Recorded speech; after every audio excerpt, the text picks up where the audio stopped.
The universe of schools is so big, and I really feel like there are a lot of hidden gems out there that might be a fit for students if they could just discover them.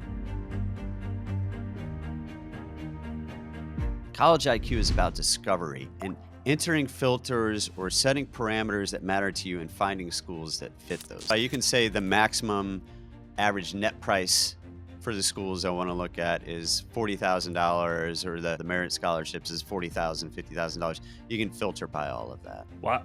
Experienced a problem and just created the solution. I love it. What a lot of schools do is they want to get their application numbers up so they can reject more people, so that they have lower acceptance rate that makes them look more prestigious, and it helps their rankings. People in America don't know the schools in UK except for Oxford and Cambridge. Understand that what you're doing 20 years from now is probably not what you're really going to college for.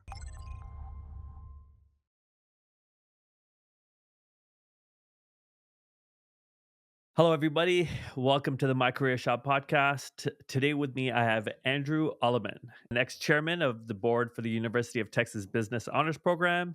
He's also the ex-founder of podcastguest.com, which is how I found him. And as a serial entrepreneur, the latest problem that Andrew set out to solve was with helping high school students and their parents find unique colleges that are a fit for them. To do so, Andrew founded CollegeIQ.com. So, very excited to have you, Andrew, because navigating the right college is not easy, and That's right. neither is the information is not accessible either. So I had the opportunity to research your website, and you've really addressed that pain point. So I want all the viewers to actually learn about your website and kind of take advantage of it, because during my search, I was like, wow, I really wish this existed. So I'm Right. sure if other people get the opportunity to check that out, they would feel the same way. So thank you first for coming. And I would love to just get started with, like, tell us a little bit about yourself, College IQ, and how it can help the end user. Yeah. Thanks so much for inviting me to come on the show. This is a topic that I care a lot about. Over the past couple years, I helped my kid through the college process, and first of all, I learned it's completely changed since when I went to college. Everything I thought was true about the process is no longer true. In fact, a lot of schools that were party schools that everyone got into back, in 20, 25 years ago are now very prestigious. So it's crazy how much stuff has changed. But going through the process, I realized there's kind of this data is out there, but it's hard to find. And so there's a lot of manual work to go about finding colleges that might be a fit for you. And a lot of people just throw in a towel and hire a college advisor or consultant to help them. Others dig into the data, that sort of thing. So I thought about it, and the school my kid ended up going to was one that wasn't anywhere on our radar until a college advisor mentioned it to us. And I said, how can there be something out there where any student can go, any high schooler or their parent can go and kind of filter by what they care about in a college, and then find schools that are of interest to them? So I started getting into it, found out it was much more difficult than I thought it would be, which is part of the reason there aren't a lot of good resources out there. And the result was building collegeiq.com. Wow. Experienced a problem and just created the solution. I love it. That's like Yeah. the definition of an entrepreneur.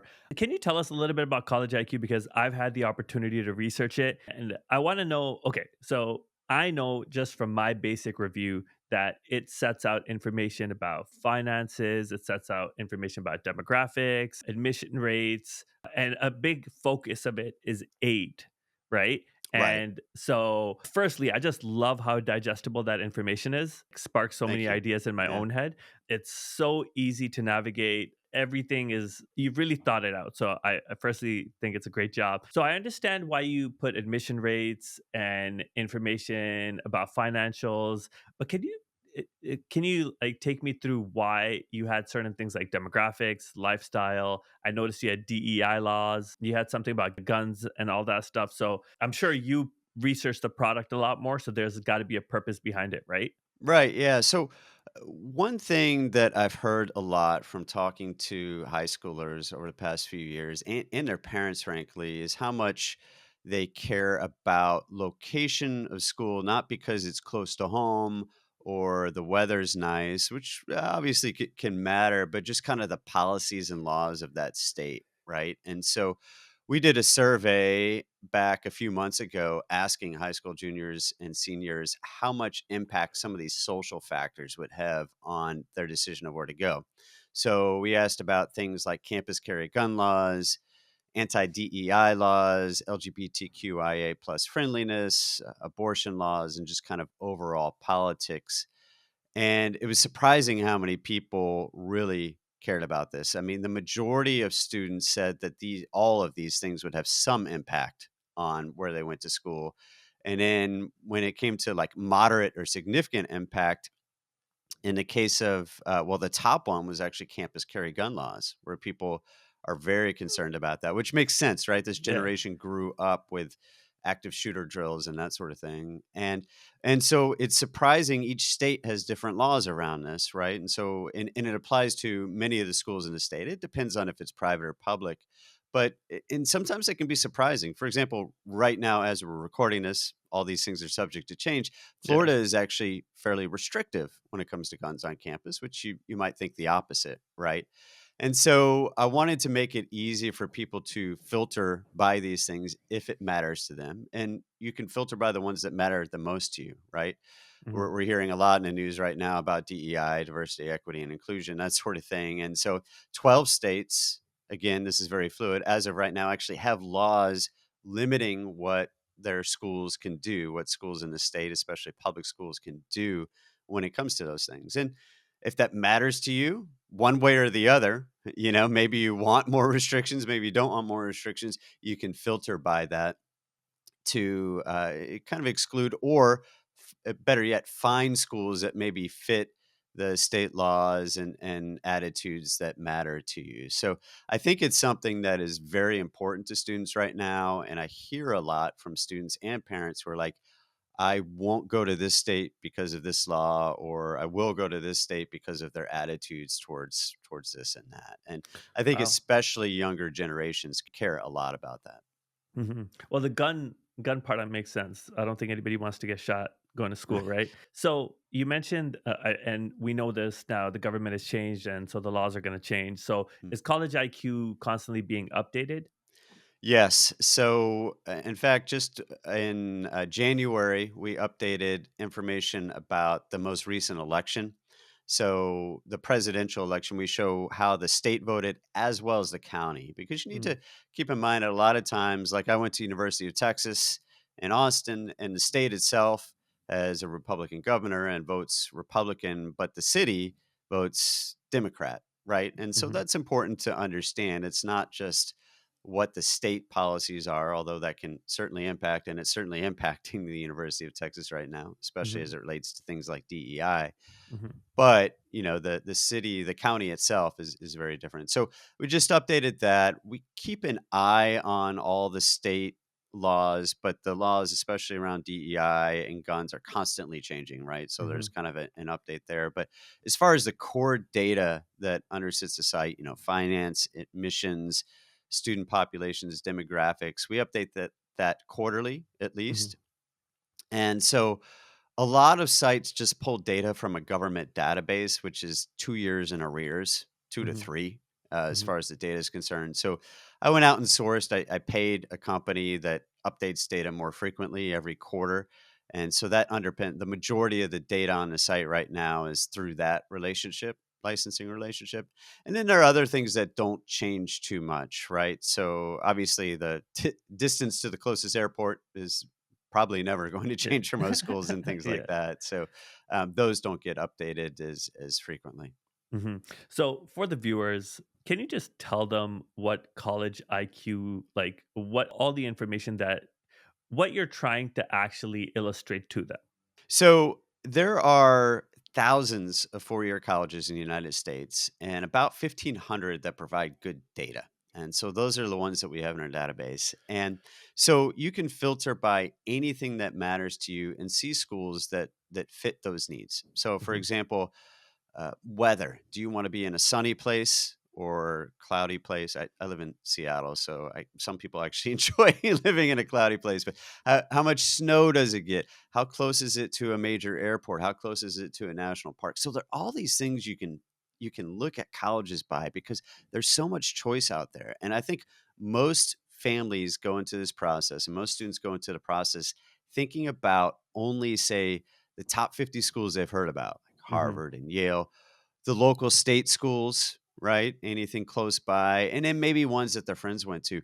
Whereas the universe of schools is so big, and I really feel like there are a lot of hidden gems out there that might be a fit for students if they could just discover them. So, college IQ is about discovery, right? And entering filters or setting parameters that matter to you and finding schools that fit those. So, whether that's the major, the cost, those sorts of things, you can filter by that. And then we also really dig into those costs because right now you've probably seen lots of headlines about how crazy expensive it is to go to college. Hmm. And it's true that certain colleges are insanely expensive to go to now, close to $100,000, but that's the list price. Yeah. And while some schools, that's the price you pay, there are scholarships, there's need based aid, there's merit based aid. So a lot of schools have a high ticket price or sticker price, but then most students pay less to attend there. Yeah, and so, I mean, that was my favorite part of the website was the fact that you had a scale with respect to how stingy or how willing an institution is to provide aid, right? Mhm. That was really cool, and so many other things as well. But before I get into that, something popped into my head. You mentioned that people pay college consultants Mhm. and mentors. And so this technically should be a product that really, really speaks to them as well, because I mean, it probably makes their life really, really easy. Like, how much do like consultants charge for such a service? And like, how does that look like? Did you go through one? Do you have any personal experience? So my personal experience there is at the school that my kid went to was a very small school, and their college counselor, the person who helped the students through the process, had quit, and they were kind of between people. So the school hired an outside advisor just to help the students come up with their college lists. And when you think about it, these are people that all they do is work on colleges and helping students through that process. A lot of these college advisors have visited dozens, if not more, colleges, taken tours. They understand the feel, and a lot of them have helped students go through the process. And now they're seeing how those students are thriving or not in college, right? What's their Mm, feedback about the college? And so, college advisors, I think, are a great thing for people who can afford them. Some of them work hourly and they're happy to jump on the call, and you could spend them a few $100s and it can point you in the right direction. Others, and still those offer packages that can range, thousands of dollars, where they help your students starting in even freshman year through the process. Okay, what do you want your resume to look like? What courses should you take? What extracurriculars should you do? All the way up where, thousands of, $5,000 might be a typical package for something like wow. that. So I think it's important to note that there are college advisors who are happy to help someone on an hourly basis where you can invest just a few $100s getting in the right direction. There are others that are much more expensive than that. And I think there's certainly a role for those. In fact, at some point I'd like to refer people that visit College IQ that are like, "Hey, I'd like a little more helping hand," to people that can assist them that way. But part of my hope here too is that people that can't afford it potentially can find a lot of the information they're looking for. There's certainly a divide in our country between haves and have nots and that sort of thing. So anything I can do to help someone, help a student, help a family find a college that they can afford and is a good fit for them, that's kind of a personal mission of mine. Very noble, and thank you. That's awesome. It seems like there is a lot of value to them, obviously, because they get feedback and like that stuff makes a difference, right? So you mentioned in one of the questions that there's the list price, right? Yes. And so is there a way to avoid paying just the list price or the Mhm. sticker price? Like, how do we go about that? Right. So colleges publish their tuition, or room and board fees, that sort of thing. And some of them, well, let's start. There are two types of aid that you can get that can discount the price, right? One is need based aid. So that's based on your families and the students' income and assets, right? So there are formulas that schools use. There's a formula the government uses to create what they call a student aid index, which a lot of colleges use to kind of work on that aid, right? And so you can get a government Pell Grant if you're at the very low end income assets wise. But schools also offer aid because they know that not everyone can afford to pay 80, $90,000 to go to the school. And so Mhm. need based aid that's going to be based on income and assets of the family. And then there's merit based aid. So merit is, think of it like a scholarship because you got great grades or something. But this is what schools use to attract students to them that they really want to attend the school. And I Mhm. say that they use it to attract the students. Some schools give it to everyone. There's a school out of Portland called Lewis and Clark where 100% essentially of students that get in get a scholarship, and it's a sizable one, right? So they've raised their price a lot, but nobody pays that price. That's interesting. And I then, yeah, there's a school right down the street, Reed, which is a great liberal arts college in Portland, that gives no merit aid to anyone. They only do need based aid. And they're very generous with the need based aid, but they don't give merit to anyone. And so you find kind of this divide too, where the Ivy Leagues and the schools that are in very high demand tend to give very little, if any, merit aid. So Dartmouth doesn't give any merit aid. Whereas and then you have schools like WashU in St. Louis, which is also in very high demand, where they have, I wanna say 25 of their incoming freshmen get a merit scholarship a year, right? Where it's very limited. And then you have a lot in the middle where, 20, 30, 40% of students will get that merit aid. So finding out how much merit aid schools give can be somewhat challenging.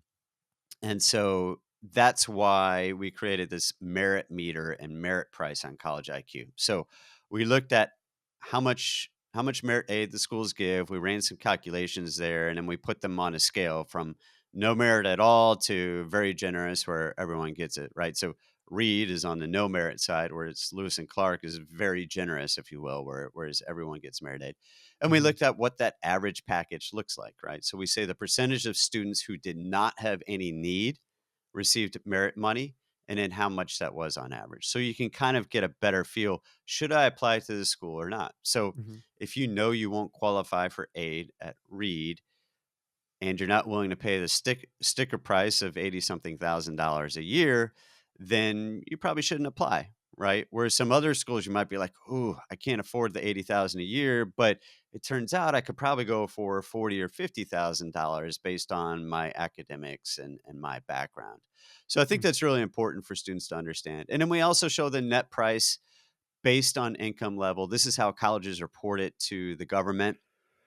It I always tell people there's a little caveat there. Sometimes you'll see people that are they'll say like the band of, 50 to 75,000 are actually paying less than the band of people that are making less money below that, but they're again, there's a lot going into play here, right? Around, maybe families with more assets and that sort of thing didn't get as much even though their income was lower, that sort of thing. So the data on net price by income is about 2 years old because we have to get that through the government. The other information the schools update throughout the year, all on different schedules, so we're able to update that at least quarterly. That's cool. And I'm guessing I didn't check this out, but can you filter by level of aid? So can you filter like these institutions provide a lot of need-based aid versus merit-based aid in these schools? Yes. Okay. Yes. You Uh, and you can sort by, you can say the maximum average net price for the schools I want to look at is $40,000, or the maximum merit price, right, which is what we take into consideration, the merit scholarships is 40,000, $50,000. You can filter by all of that. okay. Awesome. Awesome. So when you're in the application process, how does a student select like, how do you qualify for need-based or merit-based? Is it Right. like in the application process you check off that, "Hey, I'm really poor and I don't have this many assets," or whatever? And how is that vetted? Right. So typically, the college is going to ask if you will be applying for need based aid. And most of them have you fill out the FAFSA. It's a government form for filling out that, you put your assets and income and that sort of thing. So most of them will use that.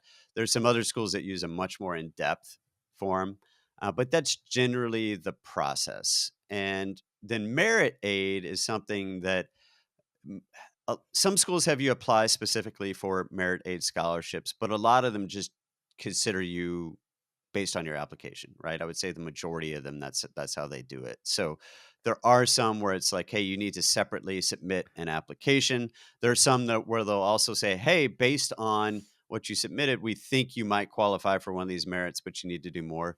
Whereas other schools will, and I'd say the majority of merit scholarships are just like, congratulations, you're in, and we want to offer you this much money as a merit scholarship.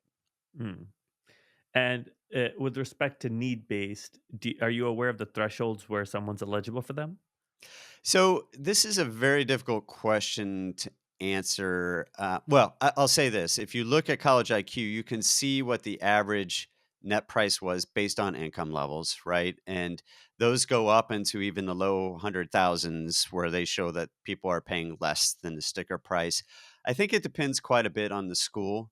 So I think people are hesitant to say, "Oh, if you make more than $200,000, you won't qualify for anything," right? Hmm. So it very much depends. And then I should also say some schools give they'll send you how much need based aid they are giving you, but then you look at it and there are loans in there, or there's work study in there. So it's not like they're just giving you the money. So I think it's important for students to be very careful and the families when they have these discussions to look specifically at what kind of need based aid it is. And then on the merit aid, look at what the qualifications are for maintaining that merit aid, right? So Mm. in a lot of cases, it'll be, hey, you've got to maintain a 3.0 GPA or something like that. And you might have done great in high school, but then you kind of trip up and have trouble adjusting in college, and then you lose that scholarship. So always look at those parameters just so you understand what you're getting into when you accept this aid. A lot of merit aid has no strings attached, right? As long as you're Mhm. enrolled at school, you get it, but others have caveats to them. So I think it's really important for students and families to look at the strings attached to both need based and merit based aid. Mm. Would you say that you have the ability to somewhat negotiate tuition? And are there like certain circumstances which like are more ripe for that? Yes, at certain schools. So the need based is always open to a conversation with the school, especially if your circumstances have changed. The form that you fill out, the federal form for student aid, it's asking about the past, right? And a year or two ago, whereas maybe you recently one of the parents lost a job, or you're taking care of a sick relative, that sort of thing. And the merit-based aid is negotiable at schools that are more hungry for students, right? Which are the schools that tend to be more generous with it as well. So I think a lot of times families will go back and say, "Hey, we've had a change to our financial circumstances." With the merit aid, it is it's kind of sad, but in some cases, it's kind of like buying a car at certain universities where they're like, "Hey, we gave you a $20,000 scholarship." And then they're like, "But what can we do to make sure you come here, right? What can we Hmm. do to get you in this car today?" Hmm. And the student needs to drive that conversation, by the way, around merit scholarships with the college. They need to be the one that reaches out and has that conversation. But for example, one school reached out to my kid when they said, "Hey, I'm going to be going somewhere else," and they said, "Oh, where are you going and why?" And one of the reasons they said was, "Well, I got a scholarship that made it less expensive." The school said, "Oh, well, can we offer you more money?" That sort of thing. So now, is Harvard going to negotiate a merit scholarship, with the few that they give out? No. Are schools that have a little bit more trouble attracting students? A lot of them will, right? And so I think in addition to seeing how generous they are with merit scholarships, you can go on to, forums or Reddit and kind of see what other people are saying. Were they able to negotiate or not? Mm. Fair enough. See, before I looked into this, I had no idea. I was under the impression you just go sticker price, that's what you're paying, Right. right? And so it's so interesting that, firstly, I knew about the aid that you could get, but the extent that you can even somewhat negotiate if you did good in high school. like, and all the other parameters which they evaluate you on. So that's really, really helpful and good to know, right? Yeah, and there are a couple great books that people should read as they go through this process. Ron Lieberman, New York Times author, has "The Price You Pay for College," where he talks about this sticker price versus merit versus need. And Jeff Salingo has "Who Gets In and Why" is one of his fairly recent books, where he embedded with a few colleges during their application period and walk through how they decide who gets in. But then he also talks about their buyers and seller colleges, right? The ones that are just hungry to get people in their seats and are willing to give more money, and then the ones that are super prestigious or aren't going to give you any money because they have more than enough demand to fill all of their seats. The great segue. Talking about prestigious versus smaller colleges, we understand now that you pretty much are only eligible for need based, and very few of them, the prestigious schools, give you merit based, right? Mhm. That's just because of demand. So, what do you recommend students look at when thinking about this? Because almost everybody in the entire world, including all the students, they're under the impression that you go to a big ticket school, you're a lot more employable. Right. So, like, how do you navigate that balance of just prestige, respect, and just getting your education? And Mhm. what would you recommend there? Yeah. So first of all, I want to say you said prestigious versus small schools. There are some very small schools that are very prestigious, Yeah. like Caltech, right? Is very small and it's hard to get into. Hmm. I think there's a lot of focus on rankings, and there's been discussion in recent years about how good are these rankings. I mean, we've seen schools that 20, 30 years ago were party schools, or like Tulane in Louisiana, and in Northeastern outside of Boston was basically a commuter school. And some of these schools have found, hey, we can kind of game the system here, right? Every high school senior has probably received lots of mail from University of Chicago, like lots and lots of mail. Every student apply here, apply here. And so what a lot of schools do is they want to get their application numbers up so they can reject more people, so that they have a lower acceptance rate that makes them look more prestigious, and it helps their rankings, right? Or Wow. they play games around, the yield management, they call it, which is where I want a certain I want as high a percentage people that I accept to come, because that makes our school look more prestigious, that sort of thing. So first of all, I'd say you need to understand that some schools are playing a lot of games around this. Hmm. Um, and in rankings, you can see some rankings that have a school very high, whereas another one has a lot lower. And it's like, okay, is there really that much difference between these schools? I think the most important thing to look at is the school a fit for you, right? So Hmm. you might be able to get into Harvard or MIT or Caltech, but is that the school that's going to set you personally up for the most success? Hmm. And it's hard to know, right? I get it. Like when I was 17 or 18, did I really know? I kind of did. I knew I was going to go major in business, and this was my plan. Although I got a degree in finance, and I'm not in finance anymore. I was in finance for like 2 or 3 years, and then I moved on from it, right? So, I think it's important to look at fit more than prestige. I get it, right? I understand, you know, the networks that you get at some of these great schools are super powerful. The education you get at certain schools are super powerful. But then there are lots of students who just frankly can't afford to go to those schools.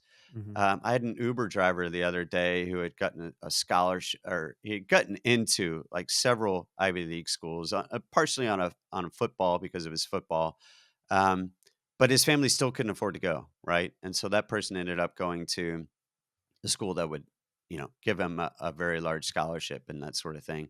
Hmm. But I think about, if you look at, say, Fortune 500 CEOs, if that's the measure you're going to use, yes, a lot of them went to prestigious schools, but a lot of them didn't, right? Yeah. A lot of them went to their local state school, which a lot of those, by the way, are prestigious. There's a caveat to everything I say, but and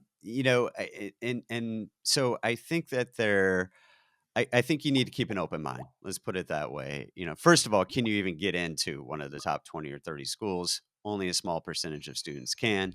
And then, I think students should have a very broad view of this and Hmm. understand that what you're doing 20 years from now is probably not what you're really going to college for. Right. Yeah. Yeah. And so there are benefits, but I think you need to also run kind of the ROI on that too, which is if I graduate from college with $300,000 worth of debt, what's the payoff there going to be in the long run? I should Mhm. also point out that the ability for a student to enter into to get like a massive debt like people were 20 years ago, it's a little bit trickier now, which is good because so many students graduated with lots of debt. um, there are limits to how much people lend to just the student themselves. Now, a lot of times the parent has to co-sign on a loan and that sort of thing. So there are some guardrails in place now for that that weren't in place 20 years ago. And I think this generation, the ones that are going to school right now, saw what happened to the last generation and all the talk about the college debt they have, and they're like, "I'm not doing that." Yeah. Right? And so I think it's pretty neat. Students are actually more aware now of the cost of college than I think the previous generation. And they're Mhm. like, "I don't want to be looking back 20 years from now still paying off a college loan." Yeah, I mean, I'm from that generation, and I got student loans, and I used to fight studying a lot, and then I became a lawyer. And Yeah. in my field, prestige is a big thing, and so I didn't go to a prestigious school because I went abroad, right? So nobody even knows what school I went to. I went to a very prestigious school there in the United Kingdom, but people in America don't know the schools in Right. UK except for Oxford and Cambridge, Right. right? And so I don't know what the right balance is because Right. when I look at my law firm, for instance, I work in big law now. Big law Mhm. is like, in terms of pedigree of like how hard the work gets and how much you get compensated, big law is where you get compensated the most. And I look at all the partners and they all went to Georgetown and they all went to Harvard or Yale or Chicago or, some big name school. But just like you said, I've also seen a few partners that didn't go to any of those, right? And you actually have to like Google what school they went to. So I don't think you're restricted in any way in life. What I will say is that your ability to network and connect with people that can put you in those positions will have a profound impact because, like, for instance, I only got to Big Law because of network, right? Mhm. And I think that stuff matters so much. And so the people that go to these prestigious schools benefit from all their friends are that network that we're talking about 20 years from, Right. or 10 years from when they graduate. And so I think that's the big benefit that you do get. But I don't think you're limited in any way. You just got to take a few more steps sometimes to get to the same exact desired spot, if that is a desired spot. Well, and law and medicine are 2 examples where you need to think about how important is the undergrad versus the graduate degree, right? Mm, So, I don't know, I think in law, people probably ask which law school you went to, not where mhm. did you do your undergrad, right? Yeah. And so, Yeah. it might make sense to save some money on your undergrad and go to a place where you can get really good grades Hmm. rather than go to a place where, you're broke when you graduate, especially medicine, right? Because it's Yeah. even longer to getting paid there. And Yeah. so, I think those are things that people need to think about as well.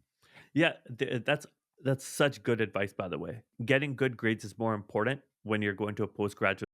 Actually, I feel like doctors start getting paid in residency, although it's not a great wage. It's not much. Yeah, It's not, but and then, I look at when I pick a doctor, they always say where they went to school, and I yeah, I I pay attention, right? yeah, Did they go to school in the Caribbean or did they go to school, in the United States, that sort of thing. But I certainly don't really look at their undergrad, right? I'm yeah, only looking at where they and then, half of all doctors graduated in the bottom half of their class, right? So yeah. it's kind of how much do people pay attention to this later on in life? So, Yeah, yeah, that's interesting. Well, I want to get back to what we're talking about. mhm. And what is the advice that you would give? Okay, so you created College IQ. The whole point was to fill a void. If you were to redo the process, Mm. so let's say like Andrew or Samantha are now looking for colleges, right? Can you kind of take me through what steps you would recommend they take when they're going through the application process? And I know many factors influence this, but to the best of your abilities, like what steps would you take? Yeah, so I think I'd like to start a little bit earlier than going through the application process, and I think that the earlier you start, the better. But a lot of families probably get, I talk to people who are like, where should my kid go to kindergarten? It's really going to matter. But what I mean there is like when you're entering high school, if your family's on vacation, it'd be cool to stop by, a university in town, a college in town, just to kind of get a flavor for it. See, because I can tell you by the time you get to junior, senior year, you can't fly all across the country, even if you could afford to do it. You don't have the time. And a lot of students actually apply to schools, and then when they get in, they go visit in the spring of their senior year, which is an even more hectic time, right? You've got, you're probably doing your AP tests and you're, getting ready for graduation, all those sorts of things. So I would say kind of just seeing what's out there as early as possible is important. And then I would say as you start looking at schools to cast a very wide net at the beginning, right? So over time that's going to get smaller and smaller, but casting a wide net to begin with. So looking beyond the most prestigious schools that everyone's heard of, looking beyond the local schools, and you might find a college in the middle of a state that you've never been to that is just a perfect fit for you, but you're just not aware of it. So Mhm, I would say cast a wide net to begin with as you go through that process. Students apply to a lot more schools than they used to on average. That has to do with a couple things. The Common App makes it a little bit easier, although I can say, having watched my kid go through it, you still have to write an awful lot of essays in most cases for each of these schools. And in the fact that acceptance rates are so much lower than they used to be, it's kind of creating this cycle, right? Where, oh, it's harder to get into these schools, so I need to apply to more schools, and then they get more applications, so their acceptance rates are even further depressed. And so I would say kind of cast a wide net and think about some of these schools or look for schools that you've never heard of. And this is going to become especially interesting in the next few years because this year, I believe, is the peak of high school seniors graduating before we start to go into a decline, just demographically for a while, has to do with the Great Recession, people having fewer kids during and immediately after that. And so there are going to be a lot of schools that are hungrier for students than they've been in the past, that are willing to do more to get students in their seats. And again, this isn't Harvard and Yale. This is, say, schools that maybe have they accept 25 to 100% of their students, right? That are going to have a tougher time filling all of those seats.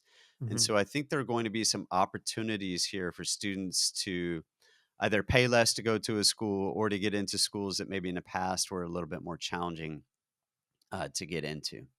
Do you have any data, and maybe not, I'm just, really being picky here. Do you have any data on how much each school was filled? Oh, like, as far as did they fill 100% of their Their seats? capacity, yeah. Schools generally don't say what their capacity Yeah, I is. didn't think so. Yeah, so some of the state schools will, but, I mean, you can look at their enrollment over time too Yeah. and see that sometimes it's declined. I feel for students that go through this process. I also feel for the admissions office at these colleges because Mm, they have to just estimate based on who they're accepting, how many students are going to come, and if they get that wrong, if they have too many, then, they might not have enough dorm space, the classes might be too crowded. If they have too few, then, they're in financial trouble. And you look at like the University of Texas this year received an outrageous increase in the number of applications to attend, and a lot of those were from out of state, which is kind of harder to judge in their case. And a lot of them, it's maybe because they saw the football team, right? yeah. And so, like, how many of those people are going to come? And in fact, they had to delay the date that they were going to tell people that they were admitted to the school because they were just overwhelmed with applications, right? Mhm, mhm, So, but for the university, how many of those people are actually going to decide to go, right? mhm, When you see a big shock like that, a number that goes up.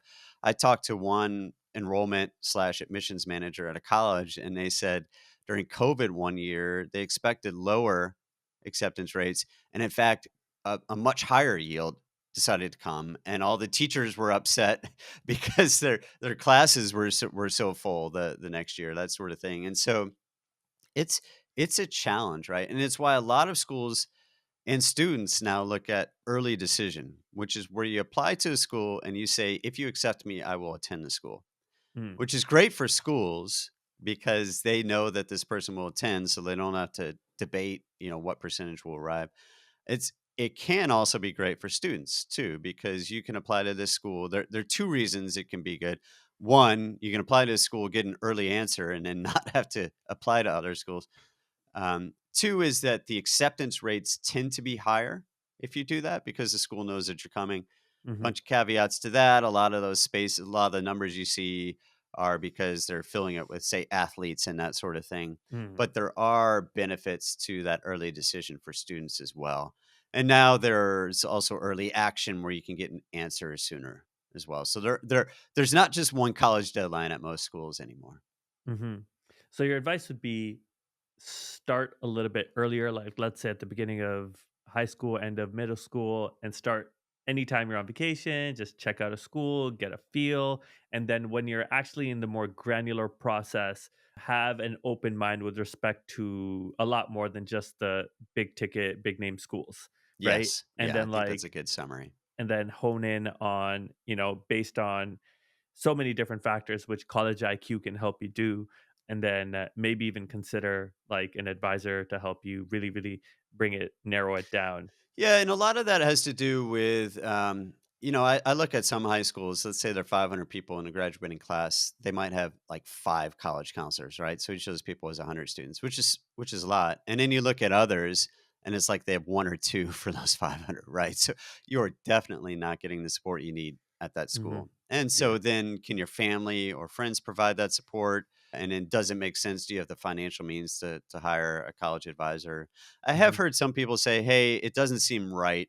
It doesn't seem equitable that I, especially this generation, can hire a college advisor for myself. Am I getting an unfair advantage?" And I think if you're in a position where you can afford to hire a college advisor, you probably had a lot of benefits in your life, whether you know it or not anyway, right? So you kind of have a benefit there anyway. But there's some philosophical questions around that. And, a college advisor, that doesn't necessarily mean they're going to help you on your essays. Some will do that, Hmm. right? Hmm. But it could just be, again, pointing you in the right direction as far as what schools should you apply to. And then even looking at a chart, like let's say you have 10 schools, the college advisor might look at it and say, these are all reach schools. These are going to be Hmm. hard. You need to even it out with a couple more that you're more likely to get into. And Hmm. so that's very beneficial. If you aren't getting that support and from your school, you might want to look into it. And hopefully, by using College IQ, you can get an idea on, what are your chances of getting into this school? Where do you line up as far as GPA and that sort of thing? We also show what each school says is most important to them in applications. Some of them look more at your grades, whereas others are more concerned with the rigor of the classes you took. And Hmm. some look a lot at extracurriculars or essays, whereas some schools don't look at those at all. And then test scores, there are, of course, schools that are test blind, which even if you submit them, they won't consider it in your application. And then the bigger pool is test optional, which is if you submit it, they'll look at it. And then, of course, there are a handful that require and look at your test scores and consider that in the application process. I know there's been a lot of news about schools like Dartmouth and University of Texas going back to test required. That's still, though, the minority of schools. Hmm. Hmm. That's cool. Well, I wanted to thank you. I really learned a lot and about the entire college process and how to go about it. And thank you for creating College IQ. Really appreciate it. I close off each episode by having my guests share some of the best life advice or career advice, whatever you would like to share with the viewers, because there's a lot of bad advice that floats around. Hmm. And so it's good to be able to distill. So, outside of the college application process, what is some good life advice that you can leave us with? Yeah, I think I'll tie it to, where you are if you're in the mindset of applying to college right now, which is you are a teenager, you're in high school, and you don't necessarily know what you want at that phase, right? Phase of your life. Again, I got a degree in finance and I did finance for a few years and then I moved on to more entrepreneurial endeavors. And so I would say that although college and where you choose to college seems like the most important life decision you're making right now, and I certainly don't want to downplay that, I think it's good to take a step back and think about, will this matter 20, 30, 40 years down the road? Will what major I chose matter that much? Will, if I decided between school A and B, matter that much? And I think in most cases, you probably don't know. And even 20 years looking back, you might not know, but it might not be as big of a decision as you thought it would be, right? Mhm. Life is long, especially if you're a teenager right now. You've got a lot ahead of you. And so just take a step back and realize that not every decision you make, especially between school A and B, is going to have the measurable impact that you think it might have in the long run. Mhm. Mhm. That's good advice. It's very true. You'll be fine. Well, thank you so much, Andrew. It was an absolute pleasure, Oh, thanks so and much for having me on the show. it was my pleasure. And I'll connect with you after the episode. Great. Thank you. All right. Have a good one. Bye. Well, that's it for this episode of the My Career Shop podcast. Thank you for tuning in, and I hope you have a better idea of what to expect when you are applying for college. If you haven't already, please hit the subscribe button, leave a review, and comment on who you want to hear from next. See you soon.